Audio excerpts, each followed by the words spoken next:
Welcome to the Fear Free Human Show. We had a little bit of a technical difficulty and it was a bit late there getting my system rebooted. My name is Zen Cryer de Brook, and I am here on the Fear Free Human Show. The goal of the show is to help you to become a fear-free human, not fearless. We don't want less fear. We want zero fear. And the way to have zero fear in your life is to follow your internal guidance system, because all fear, which includes worry, anxiety, overwhelm, frustration, irritation, procrastination, all fear boils down to guidance that is being given to you that you are actually moving off of your optimal path in life.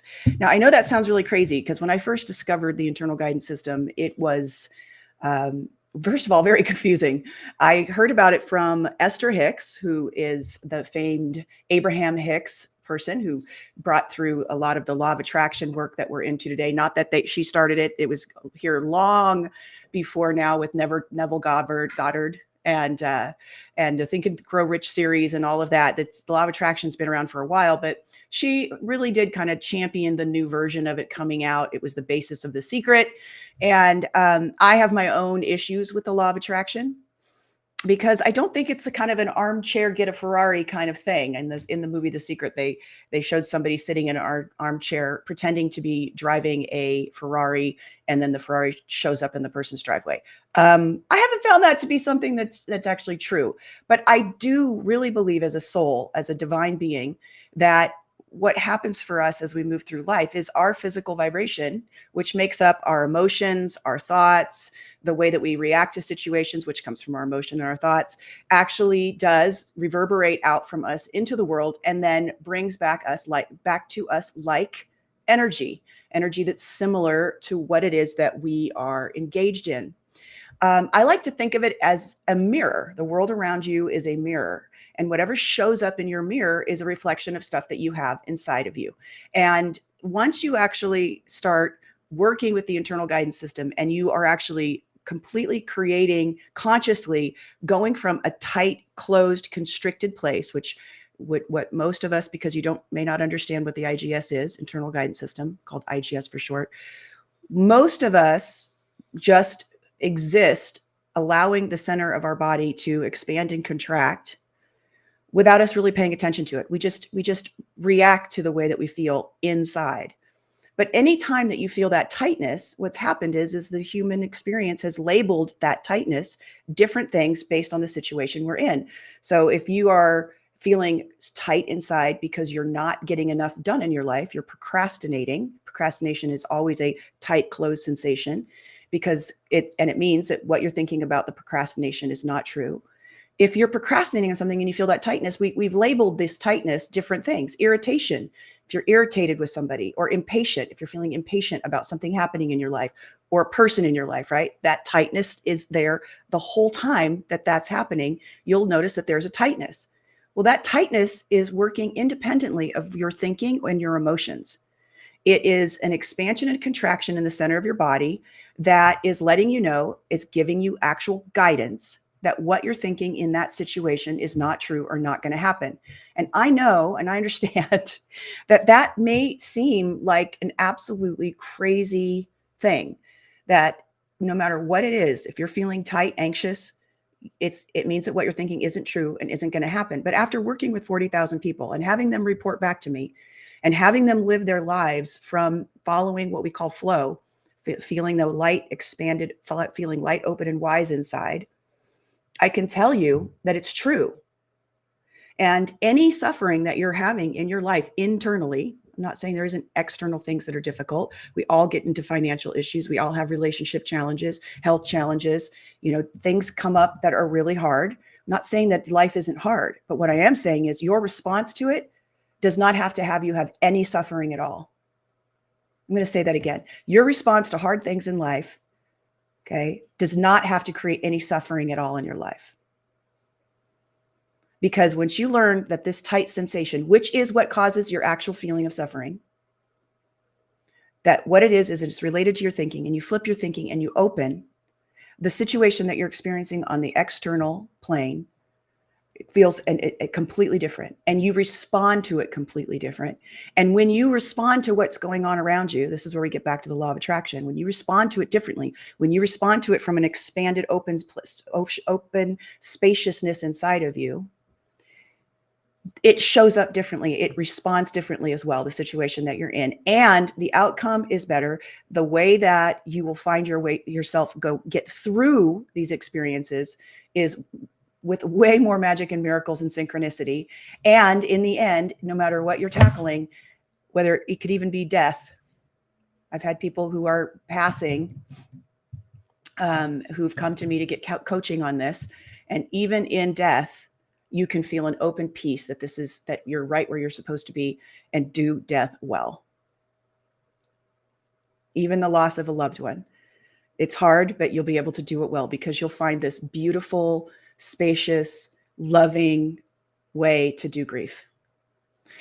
So this is the key, is that in the moment when you move into a new place, when you go from a constricted, tight feeling, and you move through your thinking until you find that thinking that's opening, and you move into that, that's how you actually change your frequency. That's how you actually change what they call your vibration.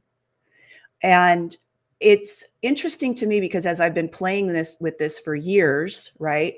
What I've found is that I'm not sure. It's kind of like a chicken and an egg thing, right? We've got our vibrational frequency, and I can't tell if things come to us to challenge us, to shift our frequency and help us to grow, which I think is true, or if, so they're coming to us in a destiny kind of way, or if there's a self-determination where we are, because of us making the choices mentally with our thinking, that we do, and we're playing into the closing, and we're not choosing an opening, whether things come to us that are really challenging and hard because we're calling them to us. I think it's a little bit of both. It feels much more fractal and dynamic to me, the way that we interact with the world around us. And it's kind of fun to play with it because what you'll notice is as you hit something that's hard and then you find your way through it and you get into an opening and there's a sense of peace and excitement, even in the hard things, there's a richness, a preciousness to everything. Even the stuff that's hard feels different. And we didn't come here, in my opinion, to this realm to have it easy. We didn't come here just for the good times. I actually do believe that there is another realm that is loving and beautiful and incredible. If you've been listening to me for a while, I'm a big fan of near-death experiences, and I find them very curious and nourishing, and spiritually in a lot of ways, listening to people and what's happened to them when they've gone past the living into the realm of being after death and then coming back. I find that they don't want to come back often. People talk about it. If you haven't had a chance to check them out, there's a whole bunch of them on YouTube you can check out. Some of them are really good.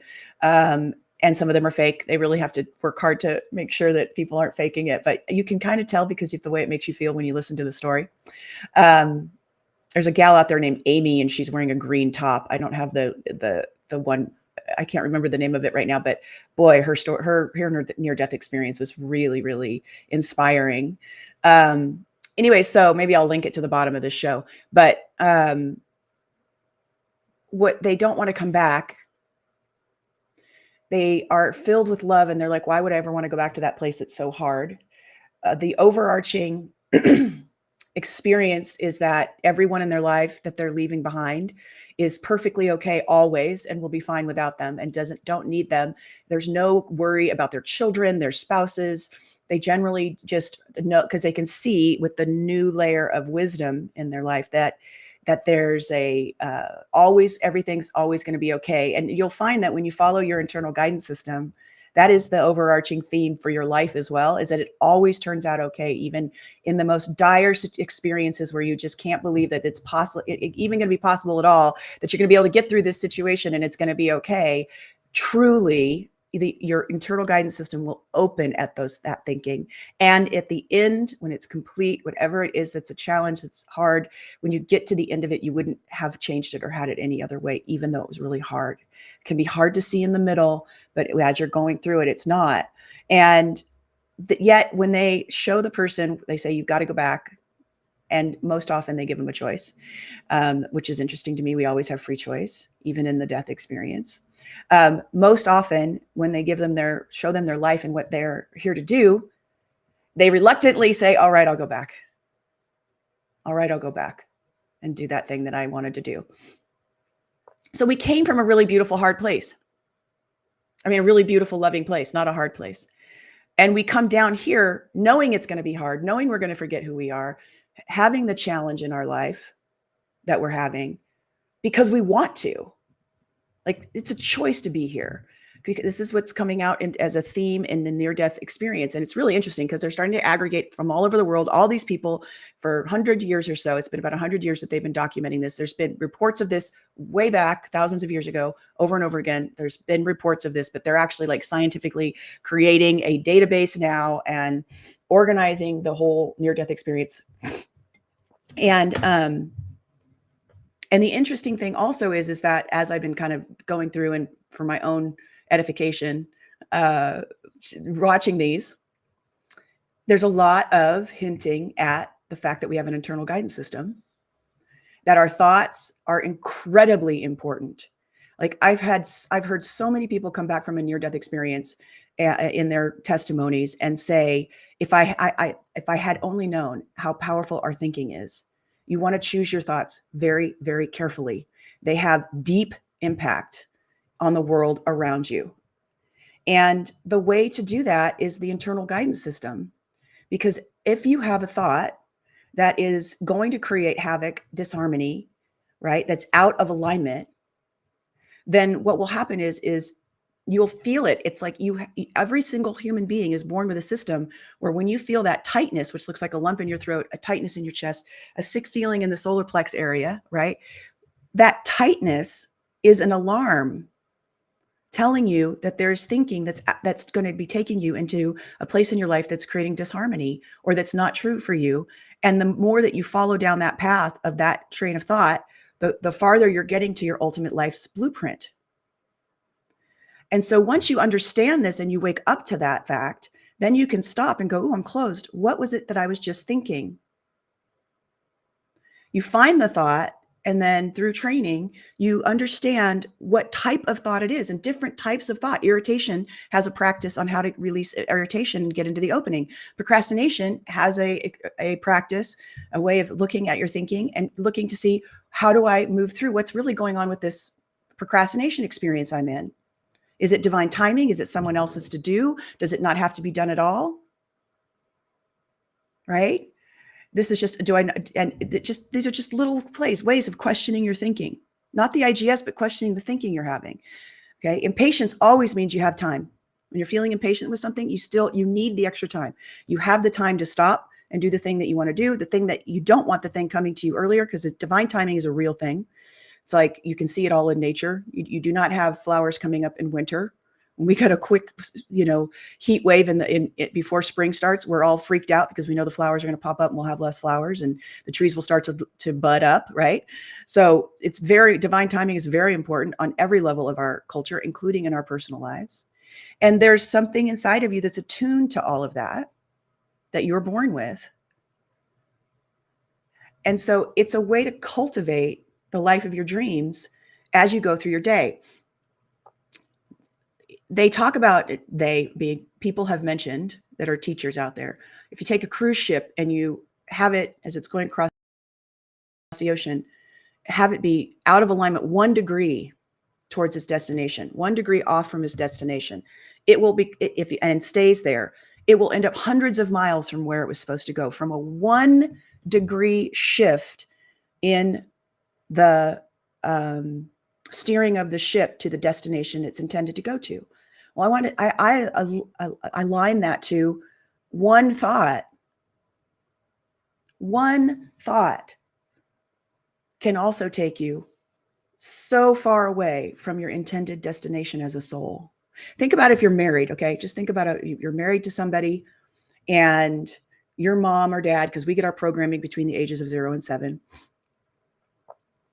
And let's say your mom was constantly thinking about getting a divorce, talking about getting a divorce, being unhappy, and her thing was always getting a divorce. And so now you're in a relationship and your knee-jerk reaction from having witnessed what she does, right? Your knee-jerk reaction is to leave the person that you're with. So every time you have a challenge, you're thinking about divorce. And that's a 1 degree thought. That's a 1 degree thought. The way you treat your partner until they do what you want them to do or behave the way that you want them to behave, right? The solutions that you come up with for yourself, you're planning on what you would take with you to leave instead of planning on how am I going to solve this with this person I deeply love and married? And what if you took that and that thought closes you? Because if it opens you to divorce, it's the right thing for you and the other person. But if that thought's closing you, which most of our thoughts are closing us, it's the number one thing that students report when they first start learning how to use the IGS is that they don't know what they were thinking, right? That they're like, what was I thinking? I can't find what I was thinking. And then number 2, that most of their thoughts close them. That most of their thoughts are out of alignment.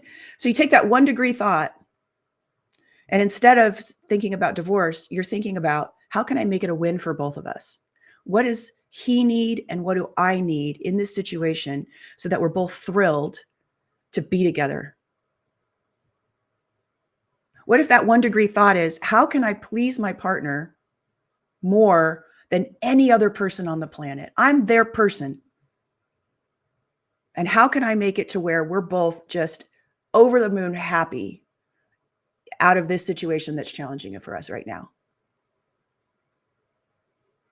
What if that 1 degree thought is not about how I'm a failure with money, but that 1 degree thought is, if I educate myself on how to manage money and I make it a game and I make it fun, then I could enjoy becoming wealthy.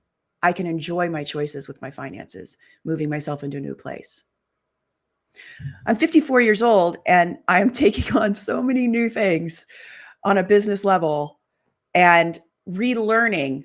And it was funny because about a week ago, I was getting really frustrated because it was a little overwhelmed at everything that I'm needing to learn to do this mission that I have, which is to create a completely fear-free human species. I believe as humans, if we all learn to use our internal guidance system, it's more than a belief. It opens me. It's a deep, deep centered knowing. Thank you for the fireworks. Whoever gave me fireworks, I appreciate that. It's a deep, deep centered knowing in my soul that we no longer need mental fear as a species, and that mental fear is destroying our planet and our civilization, like lead did in the Roman era. And that in learning to use the internal guidance system, we can become fear-free and interact with each other that way. And in order to do this, there is so much to learn. I have to figure out so many things. Luckily, I'm building a community, Fear-Free Human Collective, where I want to brain share from other people. We're just starting it, just launched this past week. And I'm getting ready to pull everybody together and start really looking at what do you think this is going to take? Because can't all come from my little brain.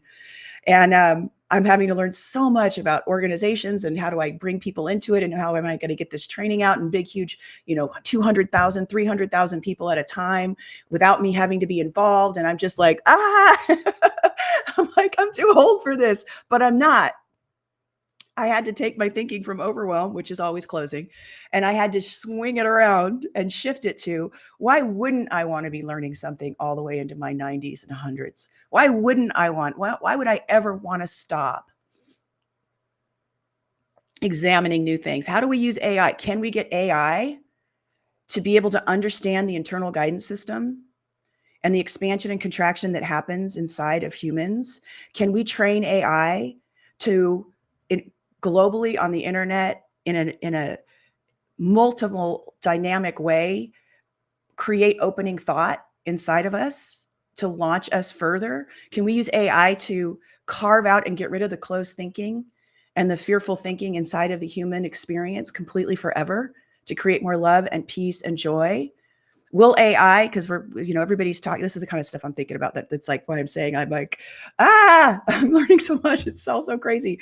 Could AI, if we taught it how the human experience really is through the expansion and contraction, and what mental fear was, and that mental fear was simply guidance, and that by shifting the guidance of the thinking of the human experience in our species would naturally bring us to our ultimate fulfillment in our individual lives, which would then be used to aggregate a collective global experience of all of us participating in bringing in solutions and joy and harmony all at one time. I mean, we were able to lock down the entire planet for COVID in a matter of about 2 to 3 weeks, where everybody agreed to just stay indoors, most of us. And, we all got tired of it, and everybody began examining it from a different place. And after that, things were shifted, but that was really fast. And I also witnessed back in the 90s, I was a part of the expansion of the internet. I was a CEO, and I was a CEO in the 90s, and the internet was just starting, and I was part of a team that had its own company that was doing UI, usability, user interface design. And I watched the internet go from like 1994, where nobody really understood what it was and barely had email, to by 2002, most of the major corporations in the world were using it. And through the business world, we were able to disseminate that globally so fast, and it changed our entire world. That was like 6 years. Could you imagine what would be possible? Sky, I see that you can't find the link. I'm not sure what to do. It should have been in this circle event, but I'm not sure what to do about that. I don't know if I can send it to you. Let me see here. Anyways, I am not seeing a way to do that. I will see if I can get it to you so we can coach. I'm not sure here. But anyway, so through AI, here we go. We'll do it this way. See if I can put it in chat for you. I'm learning as we go. Whoops. Dun, dun, dun. See if this works. Hold on. There we go. Maybe that'll work. Okay. And so what happened was the internet moved so quickly, and it transformed everything. I mean, you think about it, like the fax machine died, mail, the actual physical mailing of documents back and forth died. The DocuSign came around, our ability to do transactions online globally. It was really interesting. The cell phone did the same thing. Okay. So what happened with the cell phone is you used to need a cell phone used to need a terminal and all kinds of ways to do transactions. Now people could run a business in Africa from their back pocket with their phone. They could begin, people, it was so funny because we were Maasai warriors can transfer cows from one another with coin back in the mid 2000s. We were like, 2004, 2005, as PayPal came around, there was just a whole bunch of stuff that began to happen that we never, as a human species, had never dreamed of as possible. If you had sat down in 1991 and explained to people that number one, fax machines were going to be obsolete and you weren't going to need paper anymore, that the mail service, you weren't going to be sending letters and bills anymore, that whole thing was going to shift, that you were not going to need to go to inside of a bank, because remember, ATMs were huge. Banks used to close. If you didn't get your cash on Friday, you were stuck, right? And you didn't have money until Monday when the banks opened. All of these different things began to happen, and the internet solved all of that.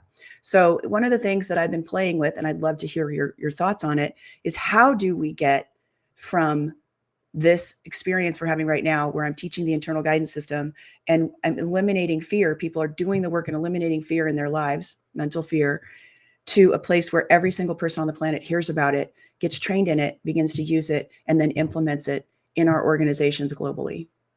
From our level of daycare and teaching kids to do it, all the way up into our government, where we're negotiating into the opening, trying to create solutions that will serve everybody in the world, on the planet. So that's the stuff that I'm thinking of, and I want to have you to come and participate. If you are interested in this, we have a coaching membership where I train you how to do this, and then there's several coaching calls a week, like this one here. We're going to bring Sky on in just a minute, and there's another person we're going to bring in. So if you're interested, go to BeFearFreeNow.com, BeFearFreeNow.com, and pick one of the membership choices that we have there, with the amount of training and the amount of calls that you need, and join the movement. Become fear-free now. And we're going to bring in Sky And then Donna. Hi, Sky. Hello. Hello. Awesome. Thanks. That link Oh worked. no, I my just headset. touched it and then the window opened. I didn't have to, go through uh, hoops as usual. Usually I Good. have to Well, we go through won't be hoops. doing that in the future. We will not be doing that in the future. That is for our coaching clients, and you'll have to go to Circle and figure it out. Yeah. I can't be putting it in. That's not a way I'll be able to do it, No. but it works for today. Yeah. Yeah, I didn't receive an email. So do I find it in an email or do I find it in Circle?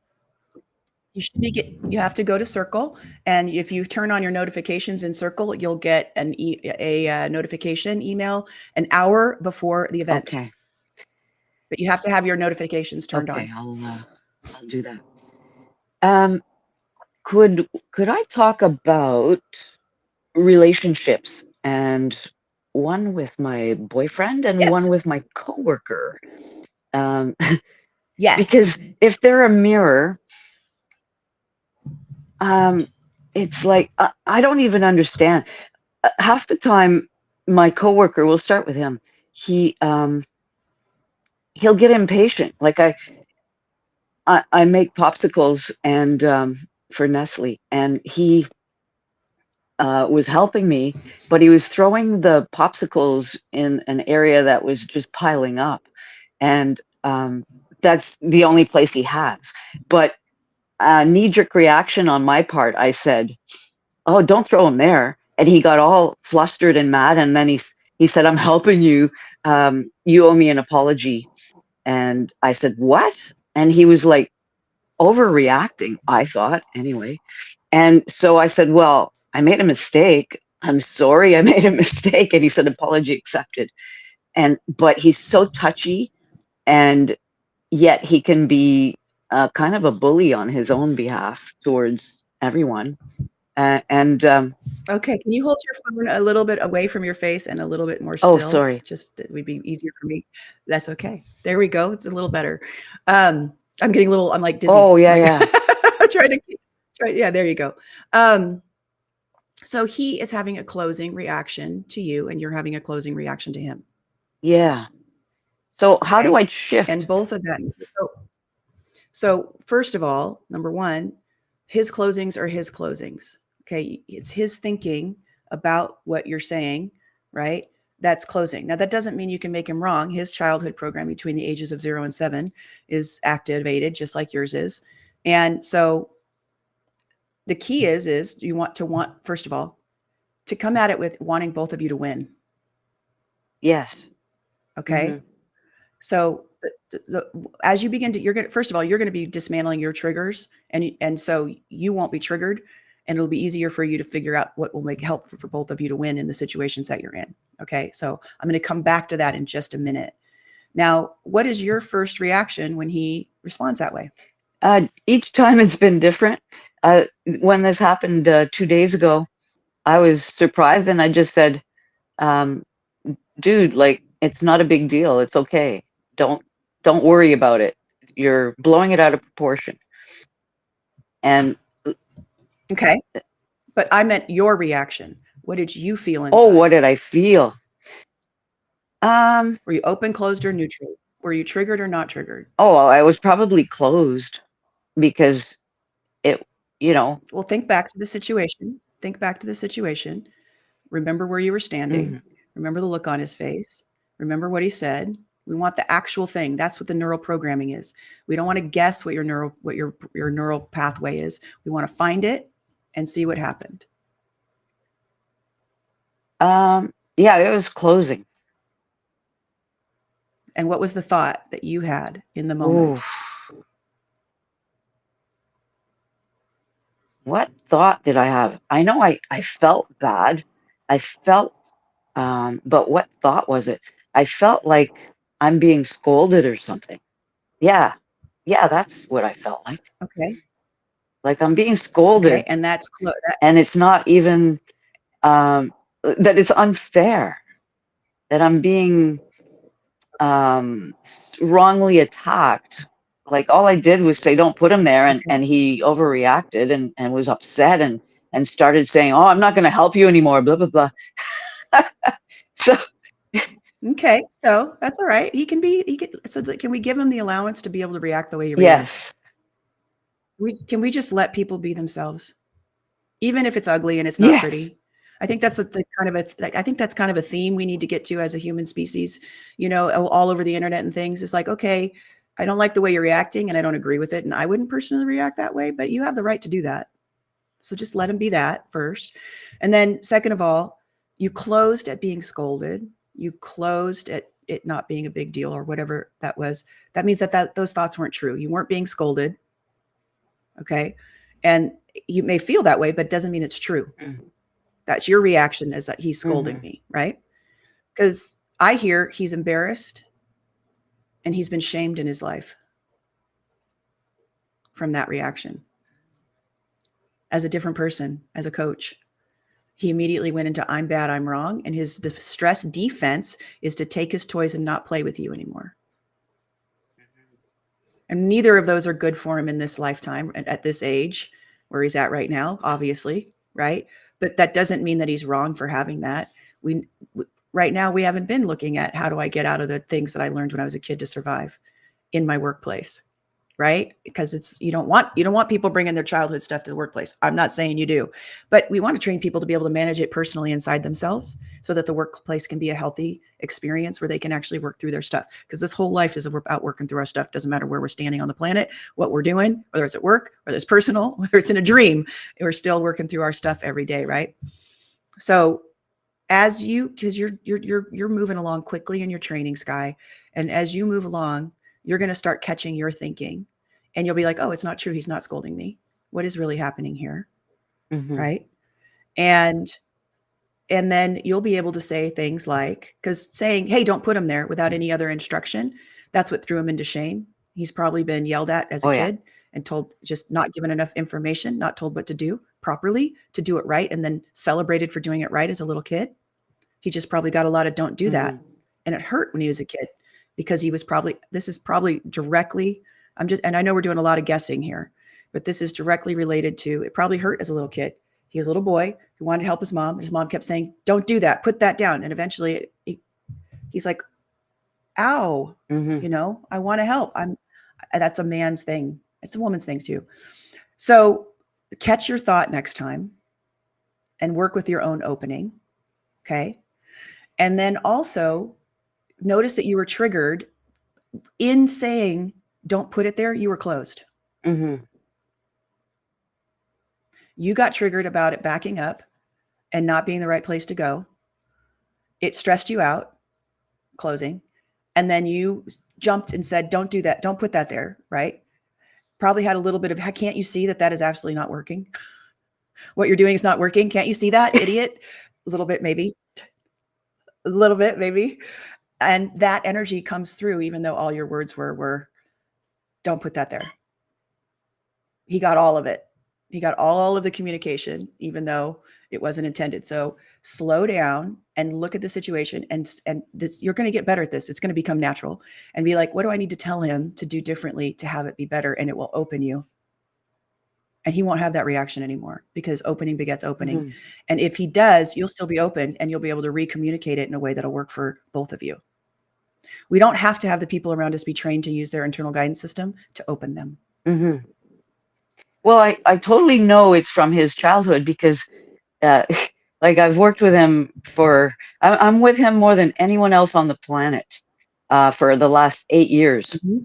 And we hit each other's buttons constantly. And it's been really hard for me to figure out how to manage it.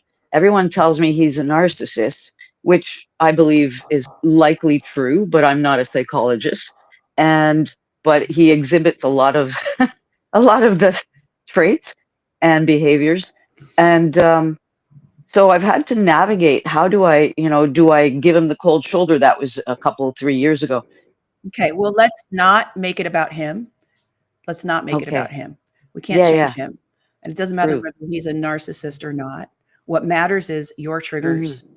Because even if you're with a narcissist, if you're following your openings, it will not affect you. Nice. Oh, that's good to know. You will be able to separate your experience from his experience, and you will be able to remain open, because what you're saying is what's going on is true. Okay. And you'll be open. So even if it'll open you that you can't fix him, and you'll be at peace about it. But the key here is to stay focused on you, because you're the only thing you have control over. That And that is finding your thinking and switching to an opening, finding out what you're thinking when you're closed and switching to an opening. And every time you do that, you're creating a new neural pathway, which is a new response to him. And that response will begin to take root, and the old one won't be there anymore. But until you've gone through and have looked at all the ways that you're triggered by him, which your triggers are your stuff always, we won't be able to see what we have to work with on the other side. Does that make sense? Yeah. So, Okay. mhm. And then, yep, go ahead. Well, I was just gonna say, with regards to some, you started the episode by talking about breaking up, and sometimes I bring it up here, breaking up with my boyfriend. Um, I wonder if I should break up or not sometimes, and I Can you hold the phone more still, please? Try to hold the yeah, phone. let Please me try to move hold the to phone a a little more still. spot You might want to set it down, or just set it down. where I can. Yeah. No, And we're gonna there you go. And Donna, I am still gonna get to you. We're gonna do this for just a minute. Go ahead. There we go. Thank you. sorry about the hair. That's better. I don't care Okay. about the hair. You look beautiful. Go ahead. Thanks. So, with regards to that desire to break up all the time, um, I don't know why I have that, but I didn't have that before. It's just in the last several years that I hit that wall with my boyfriend, and but part of it is that I don't know if his behavior is, you know, good. It's kind of like when you watch YouTube videos about, well, going back to my coworker, um, they say that if you're around a narcissist, run because there's no way to make it work. But it's nice to hear that you said that there are options, and with Well, it's not about him being a narcissist or not being a narcissist. That's the thing. It's about your reaction, and that's what you can control and train. mhm, Okay, you can't control and train him. It's not possible. There are things you can do to help him to open and things of that nature, so you can cooperate more. This work in a business environment is incredible, and creates a lot of peace. And so, but the thing is that you're as long as you're reacting and being triggered, it's your stuff, yeah, and I know it regardless of is. him. And so all you have to do is find your openings and keep doing that, and you'll be reprogramming your triggers. And in reprogramming your triggers, you'll be back. And as far as your boyfriend goes, you have to go Hmm. through the same process. You need to look at what you're thinking. Very often, the stress defense of quitting is because we're so frustrated and we don't think anything will change.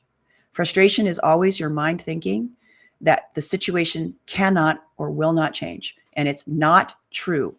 Otherwise, if the situation cannot or will not change, it will open you, and there'll be a different path to take. You'll either come to an acceptance of the situation, like, I can handle this, I'm going to live with this, or you will come to a situation where you're like, no, this isn't something I am able to live with. It will open you that you're not able to live with it, and you will begin steps to transition into a different relationship or a different way of doing things. There's a different path. As you find what you're thinking, then there's different paths to take. And those paths, as long as you're open, following the openings and the way you're thinking leads to the opening, those paths will right the ship. Remember, we are talking about a blueprint of your life and how it is supposed to be, to have it be the best it could possibly be. If you are closed, you are moving out of alignment with that blueprint, and the opening moves you back into alignment. So if you're out of alignment and you're dating somebody that you're not supposed to be dating, and you're closed all the time because you're trying to make it work and so forth, then opening to opening to opening, you will be led out of that relationship as you handle your closings that just happen naturally through your day. You don't have to make any big choices. It will reveal itself to you as you come back into alignment with your perfect path. Nice. See what I'm saying? So you just pay attention to your thinking and notice what's closing you. Find your openings, continue to do the training in stress to happiness. All of this is in stress Hmm. to happiness. And you also got the other two programs, Relationship is a Spiritual Path. Do them in order: Stress to Happiness, Emotional Authenticity, and then Relationship Okay. is a Spiritual Path. You want to do them I in that will. order. And that's the order, right? And in doing them in that order, all of this stuff will clean itself out. You won't even have to do Wow. anything. The exercises themselves, all of these questions, all of these situations, all of these experiences that you're in, they will all clean themselves out just by doing the exercises. And the neural pathways will all be reconfigured just by doing the exercises. Okay. That's fabulous. Okay. That's all you have to do. And then keep coming for coaching when you get stuck. Oh, That's it. good stuff. Okay. Okay. Thanks. Thanks so Okay. much. You're welcome. You're Later. welcome. Yes. I will double check on that and go turn on your notifications inside of the Yeah. community. Make sure they're on. And if they're not, let me know, because it's brand new and we're figuring it out. So just let me know and we'll figure it out. So you have the email. I got it on my cell phone an hour Okay. ago. Yeah, I don't. So I'll check again. I do know they're going And out. again, it might just be that I have to Okay. consistently turn off the phone and before your program starts, because that has helped in the past, but this is still kind of new. Did you download let's talk about Okay. this offline. I'll get a hold of Perfect. you. Okay. Thanks. Bye. Bye. You're welcome. All right. Wonderful. And then we have Donna. Okay. Hi, Donna. Hey, I just started. I'm on day 3 of the 14-day, whatever it's called. My question is, am I, and I'm listening to the coaching calls. What order am I supposed to, Good. supposed to is the right word. What do you suggest I do? The 14-day first? Yes. Okay. Yes. So do the 14 days. Try to do them. You can't rush through them, but try to do them one a day. If you have to, don't do 2 in a row. Like if you miss a day, right? Then stop and just do the one day, because the way this is designed is you get your stuff in the morning. There's 3 short Right. videos. You do the practice for the day, and all day long you get ahas. Oh, this is how it works. This is how it works. This is what I'm thinking. This is, that kind of thing. So if the next day you get busy and you don't do day 3 and then day 4 comes out, don't do day 3 and 4 together. Doesn't matter how long it takes you to do it. So okay, that's really important, because they build on each other. We're connecting the internal guidance system and your mind together, so they start working in tandem as you move through your life. Okay, that's number 1. Then move on to stress to happiness. Okay. And when you start the program, you'll start getting notifications. That's slower. That's 2 lectures and exercises, and you have 3 or 4 days to play with each exercise. And the program generally takes about 4 months, but do not stress about the timing. Lots of people love to go back through the 14 days again before they start the Stress to Happiness program. You will think it's a brand new program. Most people report that they're like, oh, she must have changed it. I didn't change it. You just have a new awareness of what the IGS is, and there's a deeper level to it the next time you go through it. So that's another option you could do, and then start Stress to Happiness. And then I always recommend, if you're, you can do as much or as little as you want, but I do always recommend that listen to the archived coaching calls. There's about 350 of them. You don't have to listen to all of them. People just love to go through and just pick one at random, and are always amazed at how perfect the situation inside the coaching call is. You really get a deep sense of what you can use the internal guidance system with by listening to other people working through the problems and challenges at work, with their kids, with their significant other, with themselves, with, all of that. You'll just see like, oh my gosh, there's all these ways that I'm closed and that I'm not using my IGS. I could use it over here. I could use it over there. And yeah. And if you haven't downloaded the app on your phone, if you haven't downloaded Circle on your phone, do, because if you download the app and you sign in, you can take it on the go with you. You'll have all the audio and everything there. Okay. All right. Good. Welcome. Thank you. I have what I've noticed in the last 3 days is something will happen and I'll be like, what was I just thinking? I have no idea what I was just thinking. Completely normal. In fact, I think that's one of the challenges in solution mini videos. You may not have hit it yet. I'm not sure what day it is, but it's because you'll have the practice video and then you have the challenges and solutions. And then you have like this is what the IGS is about. Nobody knows what they're thinking, Donna. Nobody. That was the hardest thing when I first started doing this back in the early 90s was I'd feel close, but I couldn't understand what I was just thinking. I couldn't find the thought. And by the end of the 14 days, you're going to get way better at knowing what you were thinking because you're just not used to examining your own mind. And if you do it again, or by the probably week 3 of stress to happiness, you're going to become really aware of what you're thinking. And then it's like, oh gosh, what I'm thinking is so true. How do I find an opening? How could this thought not be true? And I've been thinking this thought my whole life, and it's always been true, and I'm closed. And then you'll begin examining it, and you'll find that this thing that you've been thinking your whole life has never been true. And that's when the massive neural pathways, that's like huge leapfrog shifts happen, because you're like, I have been believing this about myself or about this person or about this situation my whole life. And now that I know, because you get an opening about what is true, now that I know what it actually is true, this whole situation is different to me. It feels like a miracle. Great. Okay. Thank you. Yeah. All right. Thank you. Thank you. Good question. All righty here. I have to look. There we go. All right. So that is our show for today. I want to encourage you, if you want to understand how to use this part of yourself, you want to get into alignment with your own ultimate life's blueprint that is completely unique to you, that is your internal guidance system, knows you so well. Okay. If you've been fighting your whole life to be a morning person because that's what all the successful people do, your IGS is going to lead you to get into an alignment of what your life is supposed to look like. There are late night people, there are early morning people.